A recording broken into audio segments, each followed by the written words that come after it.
ओम नमः शिवाय। हर हर महादेव। 14 अप्रैल सोमवार, श्रावण कृष्ण त्रयोदशी है। इस दिन का नक्षत्र देखा जाए तो पुनर्वसु है। आज का यह दिन भक्तों के लिए बहुत बड़ा लाभकारी दिन है, क्योंकि सावन का इसी दिन छठा सोमवार पड़ रहा है, त्रयोदशी पड़ रहा है और इसी दिन शिवरात्रि भी पड़ रहा है और इसी दिन चतुर्थी का संयोग भी बन रहा है। यह सारा शुभ अवसर सिर्फ एक दिन पड़ रहा है। यह सावन का छठा सोमवार आपके जीवन के लिए अति लाभकारी साबित होगा, क्योंकि परम पूज्य गुरु जी की कथा को देखने और समझने के बाद आपको बताने और समझाने की पूरी कोशिश करेंगे। इस उपाय को इस दिन करने से गुरु जी ने बताया है कि जो भी यह उपाय करेगा उसके घर की सारी दिक्कतें, सारी परेशानियां कट जाएंगी।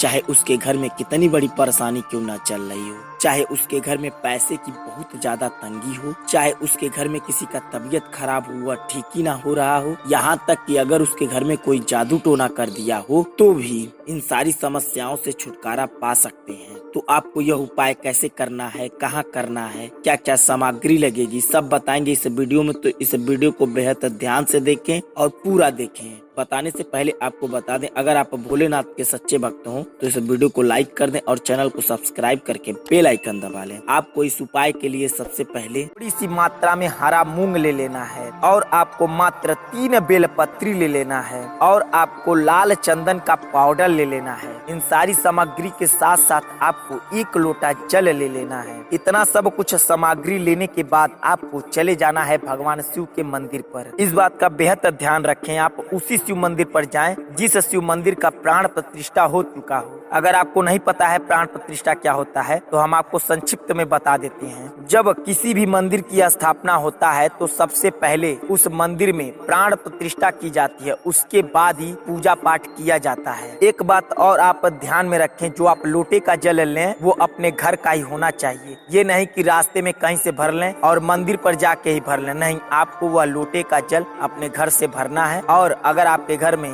गंगा जल रखा हो तो उसमें लोटे में थोड़ा सा मिला लेना है। जब आप शिव मंदिर पर पहुंच जाएं तो आप सबसे पहले घंटी को 3 बार बजाकर हर हर महादेव का नारा एक बार जरूर लगा लें। अब आपको शिवलिंग के सामने बिल्कुल बैठ जाना है। इस बात का बेहद ध्यान रखें, जब आप शिवलिंग के सामने बैठ रहे हो तो आपका मुख बिल्कुल पूरब की दिशा की ओर होना चाहिए और आपके सामने बिल्कुल शिवलिंग होना चाहिए। इतना सब कुछ करने के बाद आपको सबसे पहले चंदन लेना है और आपको तीनों बेलपत्री पर ओम बना देना है। किस तरह आपको ओम बनाना है आपको वीडियो में बेलपत्री के सबसे ऊपर वाले भाग में दिखाया जा रहा है, वहीं पर आपको किसी भी तरीके से ओम बना देना है। आप चाहे तो अपने साथ एक छोटी सी लकड़ी ले लें, उससे आप वहां पर ओम बना सकते। कैसे बनाना है, आपको लकड़ी में चंदन को अच्छे से लगाकर आपको एक बार में पूरा ओम बना देना है। आपको इसी तरीके से तीनों बेलपत्री पर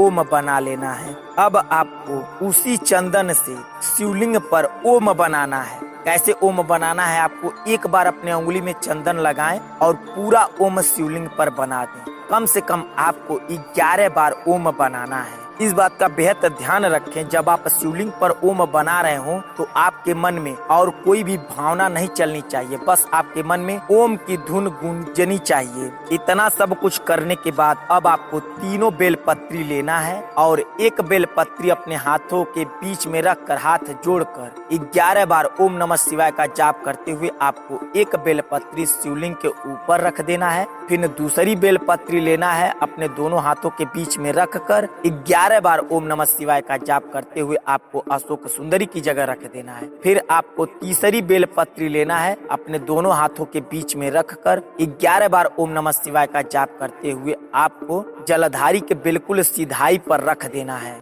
अब आपको थोड़ा सा मूंग अपने हथेली पर रखकर आपको दोनों हाथों को बंद करके कम से कम 21 बार ओम नमः शिवाय का जाप करना है। जाप करने के बाद आपको थोड़ा सा मूंग में लाल चंदन लगा दें। उसके बाद आपको थोड़ा सा मूंग लेकर आपको जो शिवलिंग के ऊपर बेलपत्री रखे हैं, जहाँ ओम लिखे हैं बेलपत्री पर, वहाँ पर थोड़ा सा मूंग रख दें। फिर उसके बाद आपको अशोक सुंदरी पे जो बेलपत्री रखे हैं उस पे जो ओम बनाए हैं वहाँ पर थोड़ा सा मूंग रख दें। अब आपको थोड़ा सा मूंग लेकर जो नीचे जलधारी के बिल्कुल सीधाई पर बेलपत्ती रखे हैं, जहाँ ओम बनाए हैं, वहाँ पर भी मूंग रख दें। इतना सब कुछ करने के बाद आपको हाथ जोड़कर आंख बंद करके आपकी जो इच्छा है, जो मनोकामना है, ओम नमः शिवाय बोलकर अपनी जो इच्छा, जो मनोकामना जतानी चाहते हो या जाते हो, अब आपको हाथ जोड़कर आंख बंद करके आपकी जो इच्छा है, जो मनोकामना है, ओम नमः शिवाय बोलकर अपनी इच्छा या मनोकामना कह देनी है और ओम नमः शिवाय बोलकर खत्म करनी है। अब आपको अंत में लोटे का जल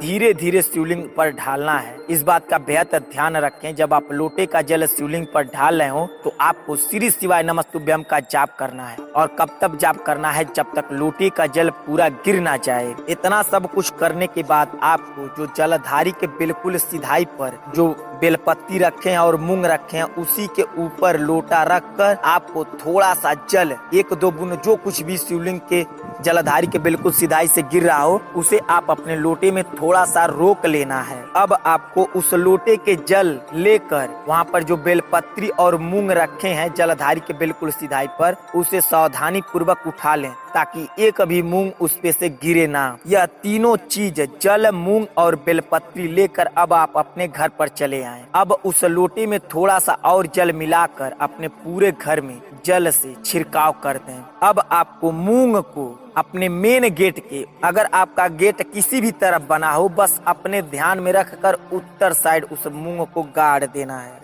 और उस बेलपत्री को जहाँ कहीं भी अपने घर में पूजा पाठ करते हो, उस बेलपत्री को रख देना है। अब आपको ठीक उसी शाम उसी शिव मंदिर पर जाना है जिस शिव मंदिर पर आप पूजा पाठ किए हो। और कब जाना है? जब सूर्य देवता डूब जाते हैं और जो लालिमा छाई रहती है, उसी समय आपको एक दिया और वही लाल चंदन थोड़ा सा और ले लें और लेकर चले जाएं। और आपको एक बाती और थोड़ा सा तिल का तेल लेकर चले जाना है। आप जैसे ही शिव मंदिर पर जाएं, वहां पर ठीक जिस प्रकार आप सुबह में चंदन से ओम बनाए थे, उसी प्रकार आप शिवलिंग पर ओम बना दें और 11 बार अब भी आपको शाम को भी ओम बनाना है। अब आपको वहां पर एक दीपक जलाना है। दीपक जलाकर आपको उस दीपक का आंच लेकर आंख बंद करके आपकी जो इच्छा है, जो मनोकामना है, कहकर आपको चले आना है अपने घर पर। अब आपका यह उपाय पूर्ण होगा और आपकी जो इच्छा है, जो मनोकामना है, वह शीघ्र और अवश्य पूर्ण होगा। अगर आपको यह उपाय समझ में आ गया हो तो कमेंट बॉक्स में श्री शिवाय नमस्तुभ्यम जरूर लिखें। अगर नहीं समझ में आया हो तो कमेंट बॉक्स में पूछ सकते हैं, हम आपको वहाँ भी बताने की पूरी कोशिश करेंगे। चलिए मिलते हैं आपसे अगली वीडियो में, तब तक के लिए श्री शिवाय नमस्तुभ्यम। हर हर महादेव।